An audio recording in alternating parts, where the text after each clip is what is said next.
the day abolition was signed, and nothing changed on August 28, 1833. The British Parliament passed the Slavery Abolition Act. The galleries were full. The speeches were long. The language of the legislation was unambiguous. Slavery, as a legal institution within the British Empire, was to be abolished. Newspapers across London framed it as the moral triumph of a generation. William Wilberforce, who had spent 46 years campaigning for abolition, died 3 days after the bill passed.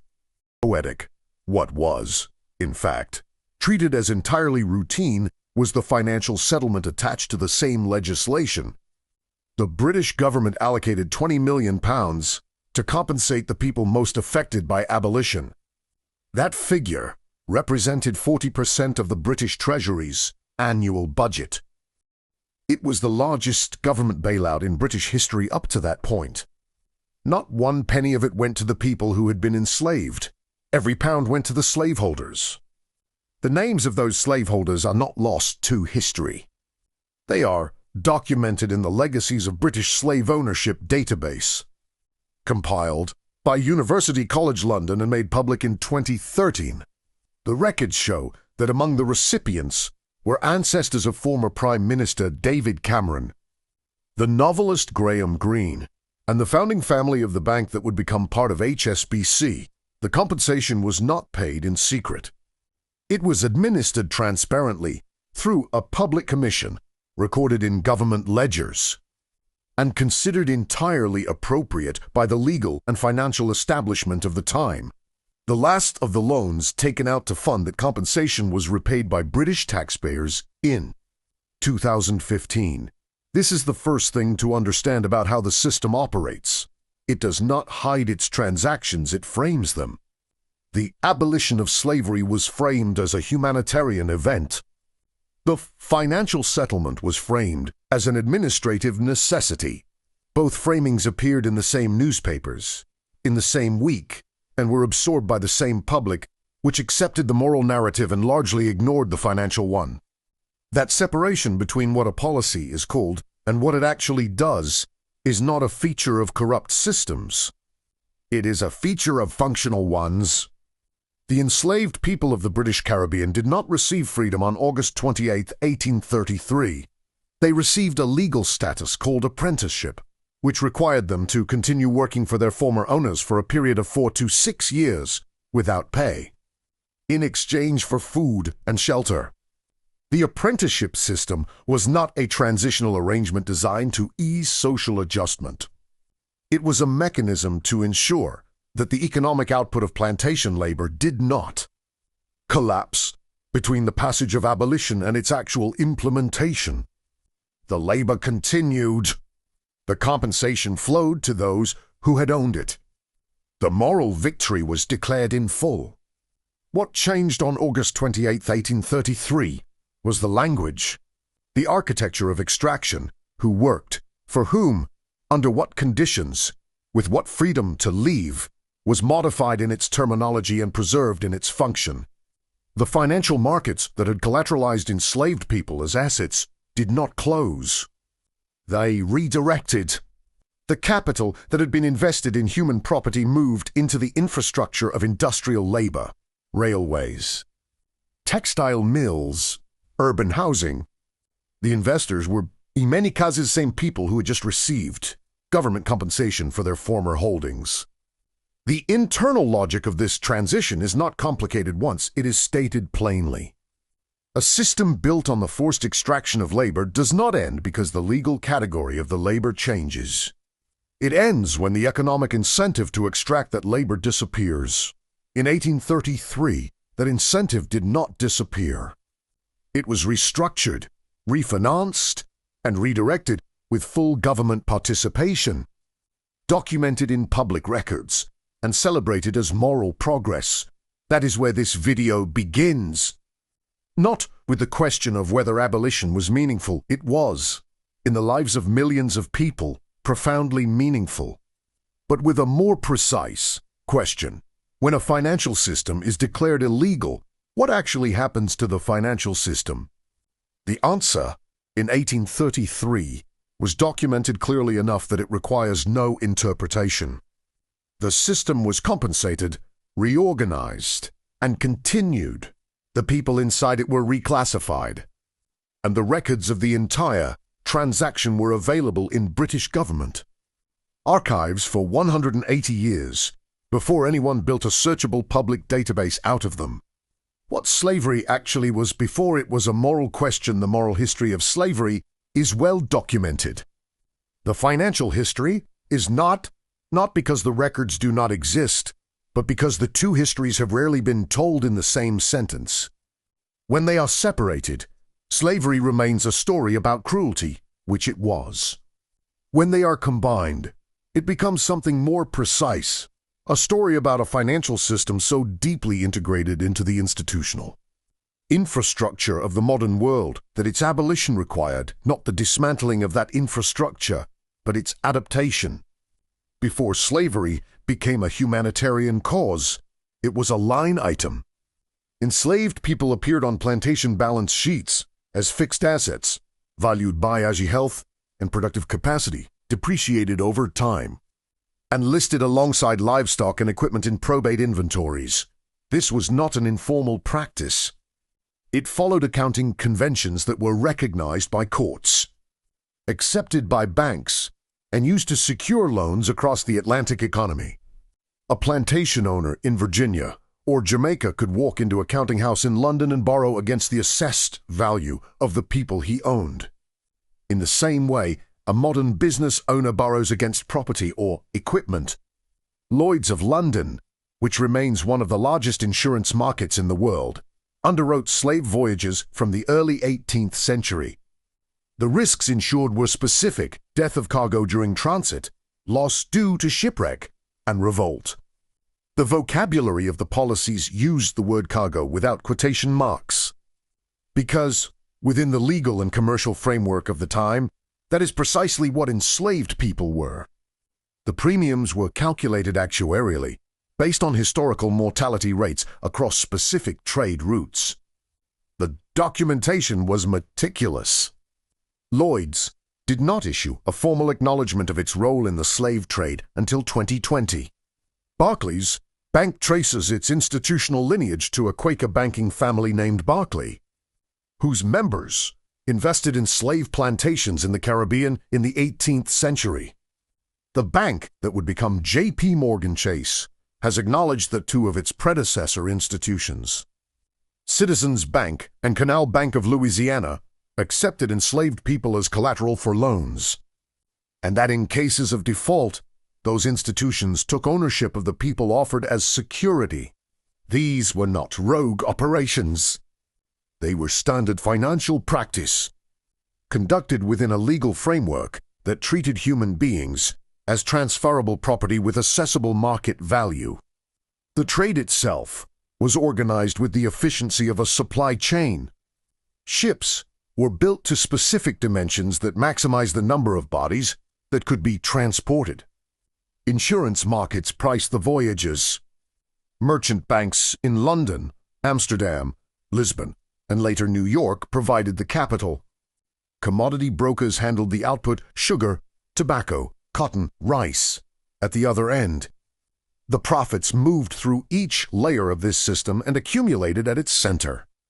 In the financial capitals of Europe, where they were reinvested into the industries that would define the 19th century, Eric Williams, in his 1944 study Capitalism and Slavery, documented the direct connection between the profits of the Atlantic slave trade and the capital that financed the British Industrial Revolution. His argument was controversial when published. The archival research conducted since has largely confirmed it. What this means, in structural terms, is that the financial institutions and industrial enterprises built on the profits of enslaved labor did not become something else when slavery was abolished. They became older. The capital had already been reinvested. The banks had already diversified. The merchant houses had already pivoted to new commodities and new markets. By the time abolition arrived, the financial system no longer needed slavery in its original form. It had extracted what it needed and moved on, leaving behind the moral debate as a matter for politicians and clergy, while the capital itself continued compounding in the portfolios of the families and institutions that had always held it.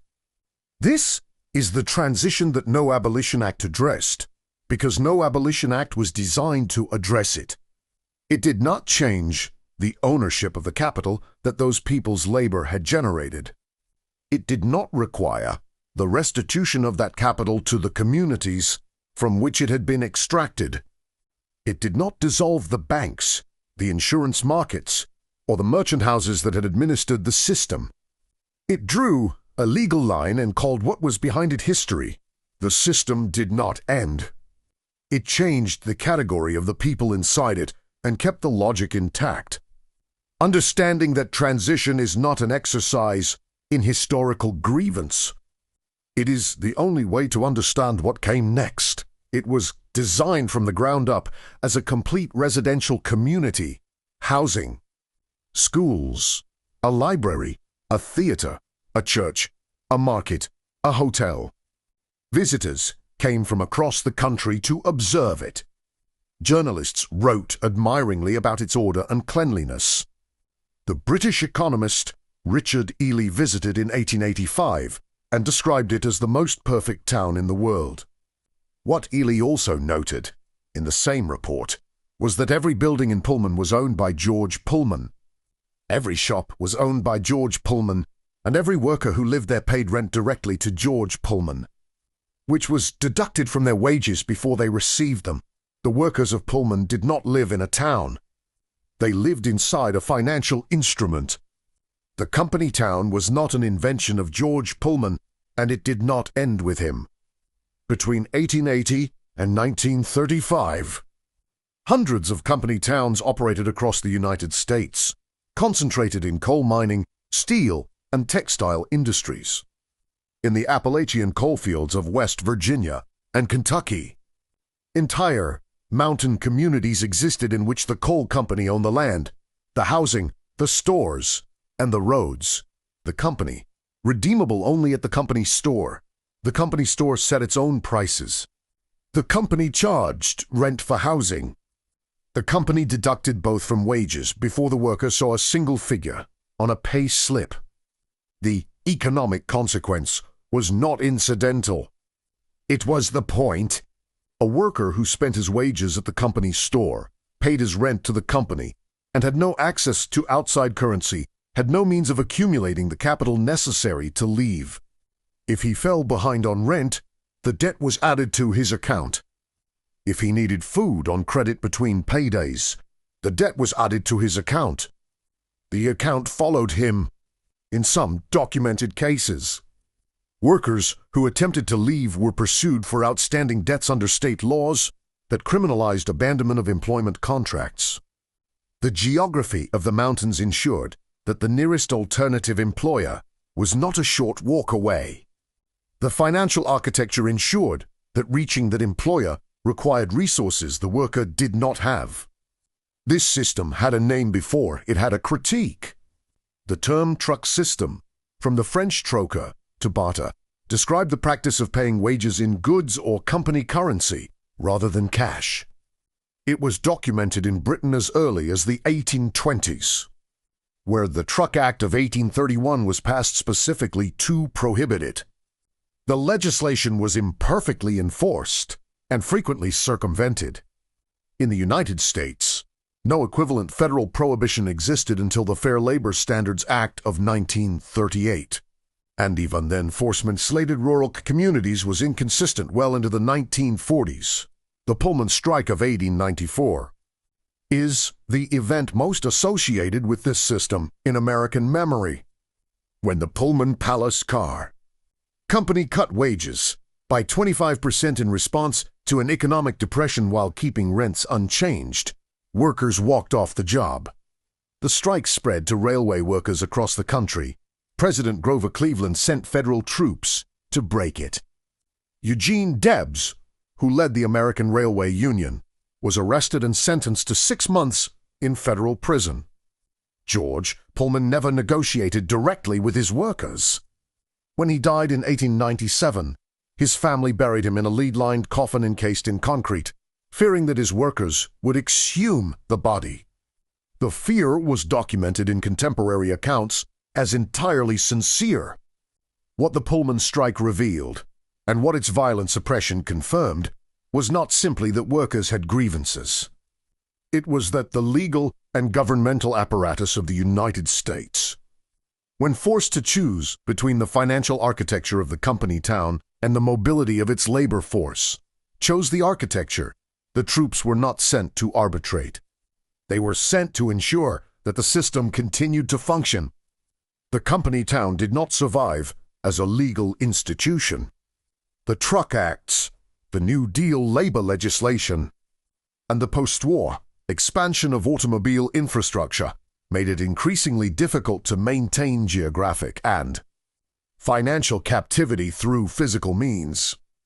But the mechanisms it pioneered, wage structures calibrated to prevent accumulation, debt instruments that attached to the worker rather than the work, legal frameworks that treated labor mobility as a contractual violation did not disappear when the company towns were dissolved.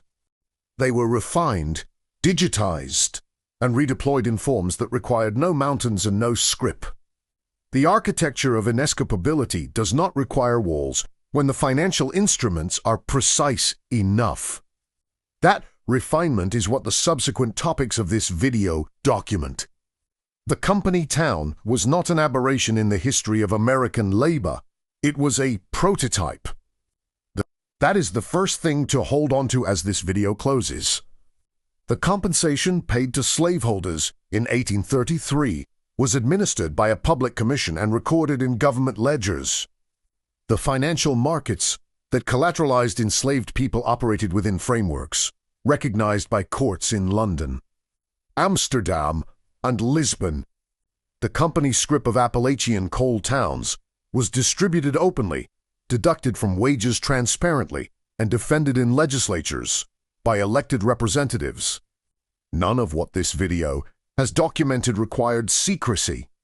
It required only that the people inside the system not be given the vocabulary to describe what the system was doing. That vocabulary is what this video has attempted to provide. The pattern across 3 centuries is not complicated once it is stated without the language that was designed to obscure it. A system of labor extraction does not end because its legal category changes. It ends when the economic incentive to extract that labor disappears. That incentive has not disappeared. It has adapted to every legal constraint placed upon it, to every moral movement that challenged it, to every technological shift that changed the terrain on which it operated. The adaptation is always the same in structure. The mechanism changes, the function continues, and the transition is framed as progress. In 1833, the transition was framed as abolition. In 1865, it was framed as emancipation. In 1938, the Fair Labor Standards Act was framed as the protection of workers. In 1944, the Bretton Woods Agreement was framed as global financial stability. In 1971, Nixon's dissolution of that agreement was framed as economic necessity. In 1980, the IMF structural adjustment